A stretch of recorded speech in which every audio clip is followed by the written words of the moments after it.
आज हम स्टार्ट करेंगे जो हमारा 10th क्लास मैथ्स का चैप्टर नंबर 13 है, सरफेस एरिया एंड वॉल्यूम। तो देखो आज सबसे पहले हम इसमें देखेंगे इसकी इंट्रोडक्शन और कुछ इंपॉर्टेंट फार्मूले, फिर उसके बाद हम इसकी एक्सरसाइज करेंगे। क्योंकि अगर आपको बेसिक कंसेप्ट क्लियर हो और फार्मूले आते हो तो फिर एक्सरसाइज के क्वेश्चन बिल्कुल आसान होते हैं। तो देखो सबसे पहले हम फार्मूला स्टार्ट करेंगे बिल्कुल बेसिक से।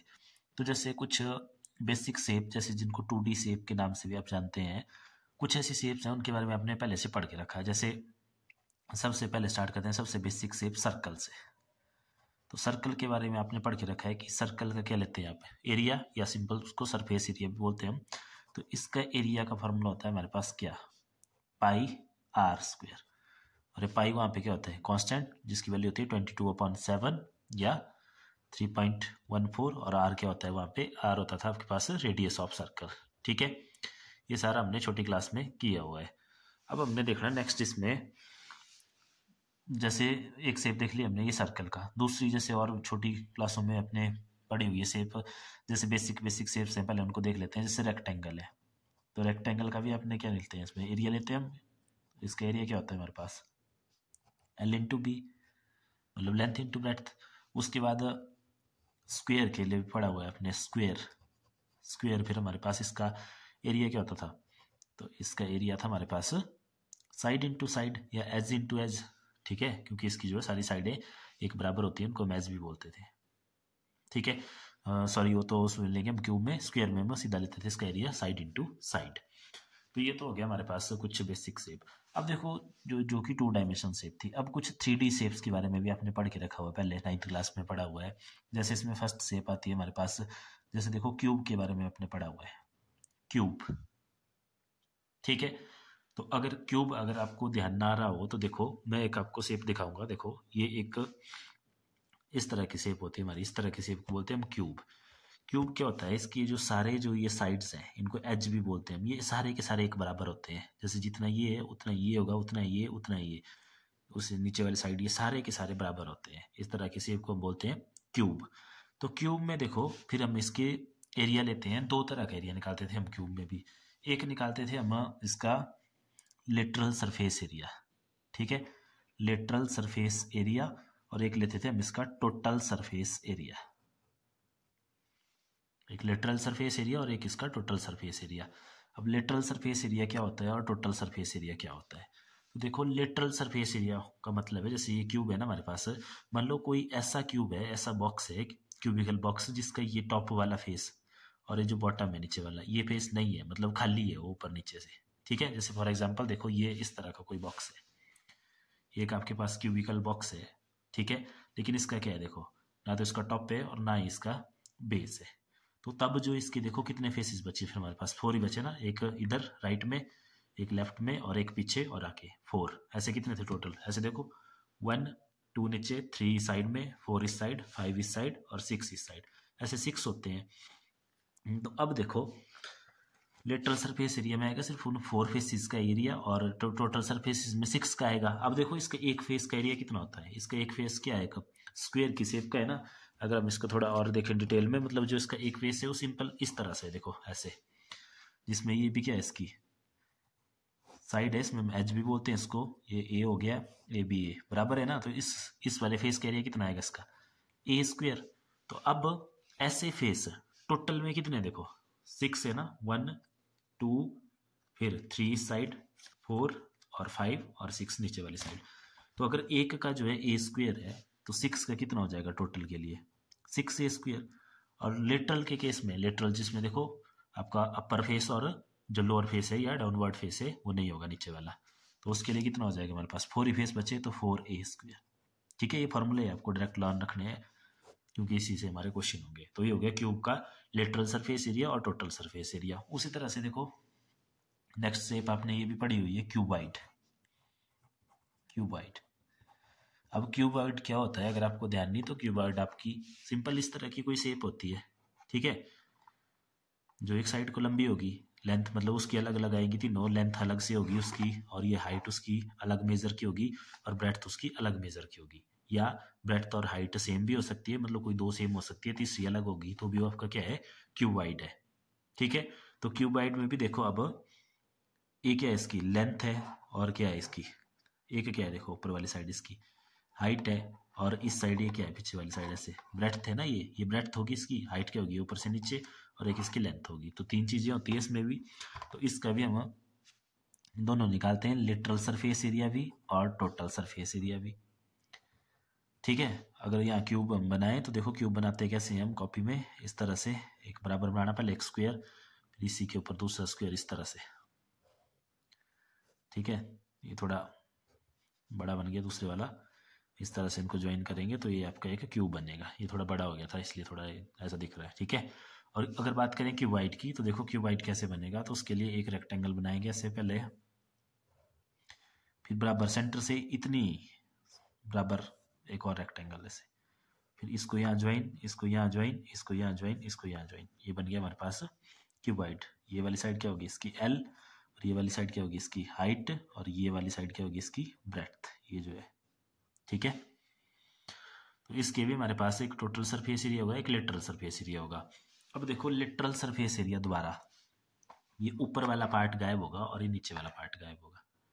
ठीक है, तो मतलब टोटल सरफेस एरिया में ये सारे के सारे पार्ट होंगे।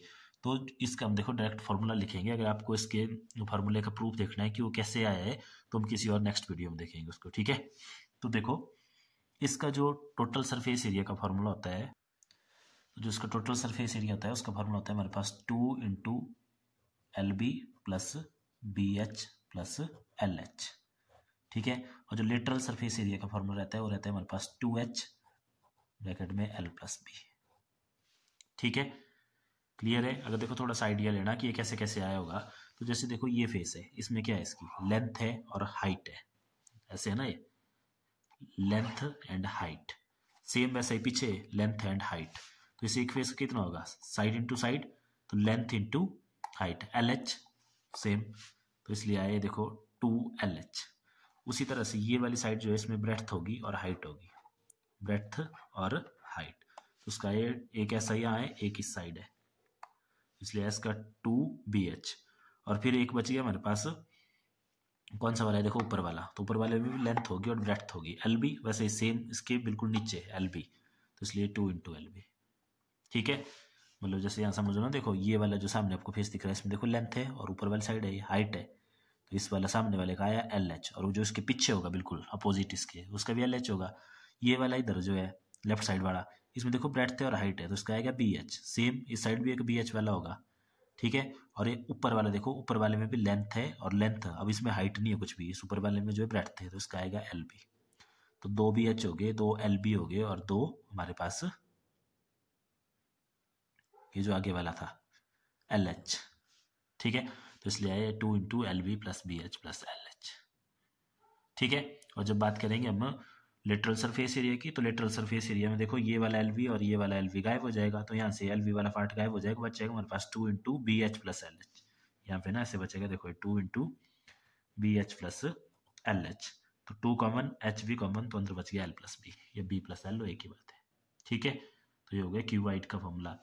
नेक्स्ट देखते हैं इसमें हमारे पास, नेक्स्ट फिर इसमें हमारे पास जैसे स्फीयर है, तो स्फीयर में भी, स्फीयर अगर मान लो पूरा स्फीयर है, तो स्फीयर में तो क्या होगा, एक ही सरफेस एरिया होगा ना स्फीयर का, कर्व्ड सरफेस एरिया जिसको हम बोलते हैं, या simple surface area of A sphere, surface area of A sphere, तो होता है हमारे पास 4πr²। ये आपने ध्यान रखना। ठीक है, उसमें एक एरिया निकलेगा, स्फीयर है बिल्कुल गोला है, तो बाहर से उसका एरिया होगा और कुछ नहीं होगा उसमें।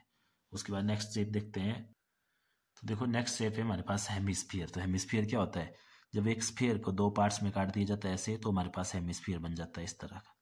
तो देखो हेमिस्फीयर में दोबारा 2 तरह के एरिया आएंगे, उसका एक कर्व्ड सरफेस एरिया और एक आएगा उसका total surface area. Curved surface area means जो कर्व्ड पार्ट है इस तरह से, जैसे ऊपर से मान लो खाली हो, यहाँ पे कुछ नहीं है उसके, ठीक है, ये वाला पार्ट नहीं है उसमें, जब ये खाली होगा, जब ये बार बार वाला एरिया हम लेंगे, इसको बोलेंगे कर्व्ड सरफेस एरिया। और ये क्या होगा, हेमिस्फीयर से काट के बना है ना ये, सॉरी स्फीयर से काट के बना है ना, तो स्फीयर का था 4πr², तो उसका आधा कितना हो जाएगा 2πr²। और देखो जो टोटल सरफेस एरिया होगा इसका 2πr², मतलब ये कर्व्ड वाला पार्ट तो आएगा ही आएगा, प्लस इसका ये जो टॉप लग गया इसमें देखो ये वाला, ये बंद कर दिया, मतलब इसको ऊपर से ऐसे ये वाला, तो ये भी क्या है, एक सर्कल है ना यहाँ पे, तो सर्कल एरिया कितना होता है πr², तो इसमें ऐड हो जाएगा, तो टोटल सरफेस एरिया आएगा इसका 3πr²। ठीक है, उसके बाद एक और शेप पढ़ी है हमने 9th क्लास में, सिलेंडर। तो सिलेंडर में भी दोनों निकलते हैं, एक उसका कर्व्ड सरफेस एरिया और एक उसका टोटल सरफेस एरिया। तो सिलेंडर शेप कैसी होती है, ऐसे पाइप की तरह होता है ना, बिल्कुल ऐसे। तो देखो इसमें भी ऑप्शन है, हो सकता है कि इसकी जो ऊपर वाला और नीचे वाला पार्ट है ये खाली हो, यहाँ पे कोई नहीं लगा हो, ठीक है, लो ना तो इसमें बेस है ना इसमें टॉप है, तो फिर एरिया सिर्फ इस वाले पार्ट का आएगा, इस वाले पार्ट का। तो वो होता है कर्व्ड सरफेस एरिया, जो कर्व्ड पार्ट का एरिया होता है, और उसका फॉर्मूला होता है हमारे पास 2πr/h। और जब टोटल की बात होगी तो ये कर्व्ड पार्ट तो आएगा ही आएगा, लेकिन प्लस देखो क्या आएगा, अपर फेस का भी आएगा। अपर फेस क्या है, इसमें एक सर्कल है ना, देखो इसमें भी अपर फेस πr² प्लस ये जो नीचे वाला फेस है ये भी एक सर्कल है, दैट इज πr²। तो इसको आप कंबाइन करेंगे तो ये बन जाएगा देखो 2πr/h, और अंदर क्या बन गया हमारे पास प्लस, ये प्लस है 2πr²। तो कब बना गया यहाँ से 2πr, और यहाँ रह गया h और आगे रह गया r, तो 2πr/h+r, ये हो गया सिलेंडर का टोटल सरफेस एरिया। अब एक और शेप है जिसको बोलते हैं हम कोन, ठीक है। और कोन कैसा होता है देखने में, इस तरह की शेप,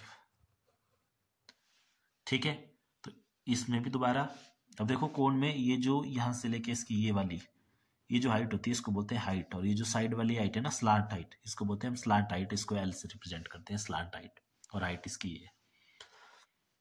तो इसमें भी दो तरह के एरिया आएंगे, एक आएगा इसका curved surface area, curved surface area आएगा सिर्फ इसका ये बार वाला, मतलब उस टाइम इसमें ये बेस है ये नहीं है, और एक आएगा इसका टोटल सरफेस एरिया। तो जो इसका कर्व्ड सरफेस एरिया होता है हमारे पास πrl, फिर ये जो एल है ये स्लांट हाइट है, ठीक है। ये हम आगे देखेंगे जब क्वेश्चन करेंगे कि इसको कैसे फाइंड आउट करते हैं। और टोटल सरफेस एरिया, ये कर्व तो आएगा ही आएगा, प्लस उसमें बेस भी लग जाएगा। तो अब देखो इसका बेस भी एक सर्कल है, तो सर्कल का एरिया होता है πr², तो यहाँ से आ गया πr कॉमन, और ये जो बच गया l+r, ठीक है। तो ये हो गया इसका टोटल सरफेस एरिया। और ये जो l है यहाँ पे स्लांट हाइट होती है, और l निकलता है हमारे पास, अगर h गिवन है तो ये निकलता है h² + r² square root. Radius यहाँ से मिल जाएगा, और h ये पाइथागोरस का यूज करके l निकलता है, ठीक है। तो ये हो गया इन सारी शेप्स का एरिया। अब इसी में हम इनका वॉल्यूम भी देख लेते हैं, तो दोबारा वहीं से स्टार्ट करते हैं। जैसे ये 2D शेप्स थी, इनमें तो वॉल्यूम आता नहीं है, लेकिन ये 3D शेप है। तो देखो जब सबसे पहले क्यूब है, ठीक है, तो वॉल्यूम के लिए अपने सिंपल सा फॉर्मूला याद रखना, बेस एरिया इंटू हाइट। तो अगर क्यूब की बात करें हम, तो इसके बेस का एरिया क्या होगा a² ही, और हाइट भी क्या है इसकी a ही है। तो जो इसका वॉल्यूम होता है क्यूब का वो होता है हमारे पास a³, ठीक है। क्यूबाइट का बेस एरिया क्या हो जाएगा, देखो लेंथ और ब्रेड्थ इसमें LB, और हाइट तो हो जाएगा LBH। इसका वॉल्यूम मतलब length into breadth into height होता है क्यूबाइट का वॉल्यूम, ठीक है। और जो स्फीयर है हमारे पास, अगर स्फीयर का वॉल्यूम की बात करें तो इसका वॉल्यूम रहता है हमारे पास 4/3 πr³, 4/3 πr³, ठीक है, ध्यान रखना। और नेक्स्ट था फिर हेमिस्फीयर। तो हेमिस्फीयर का जो वॉल्यूम रहता है वो कितना होगा, देखो हेमिस्फीयर का वॉल्यूम जितना स्फीयर का था ना उससे ज्यादा, तो स्फीयर का कितना था 4/3, तो अगर 4/3 को 2 से डिवाइड करें तो आएगा 2/3 और आगे πr³, ठीक है। और जो सिलेंडर का वॉल्यूम है वो आता है हमारे पास πr²h, πr²h, r वहां पे रेडियस है उसका ये वाला, ठीक है, और h उसकी हाइट है, हाइट ऑफ सिलेंडर होगी, ठीक है। और रह गया कोन। तो कोन का जो वॉल्यूम होता है वो होता है जितना, मतलब जैसे कोई कोन है उसी रेडियस का अगर सेम हम सिलेंडर बनाए तो उस एक सिलेंडर में उस तरह के 3 कोन का वॉल्यूम फिट होता है। मतलब इसका वॉल्यूम होता है हमारे पास 1/3 πr²h, ठीक है, सिलेंडर का थर्ड पार्ट, क्लियर है। तो ये हो गए इनके फॉर्मूले, ये फॉर्मूले आपने लर्न कर लेने। फिर अगर ये फॉर्मूले अगर एक बार आपको आ गए तो फिर एक्सरसाइज बिल्कुल आसान हो जाएगी हमारी, ठीक है। तो ये थी इसकी बेसिक इंट्रोडक्शन और फॉर्मूले। बाकी आपको कुछ और चीजें भी है, जैसे वो तो आपको पता ही कि अगर मान लो कई जगह पे डायमीटर दिया हुआ है, ठीक है, जैसे कर्व्ड बॉडीज है ना, जैसे स्फीयर हो गया, सिलेंडर हो गया, इनके डायमीटर दिए हुए हैं और वहाँ पे रेडियस निकालना है। तो रेडियस आपको पता है कि रेडियस हमेशा क्या होता है d/2, डायमीटर का आधा, ठीक है। तो जो फॉर्मूले हमने पढ़े वो सारे के सारे मैंने यहाँ देखो एक टेबल की फॉर्म में लिख लिए हैं। तो आप चाहें तो इनको भी वीडियो को पॉज करके लिख सकते हैं या फिर स्क्रीनशॉट लेके बाद में इनको नोट कर सकते हैं, ठीक है, क्योंकि एक्सरसाइज करने से पहले ये सारे के सारे फॉर्मूले आपको आने चाहिए।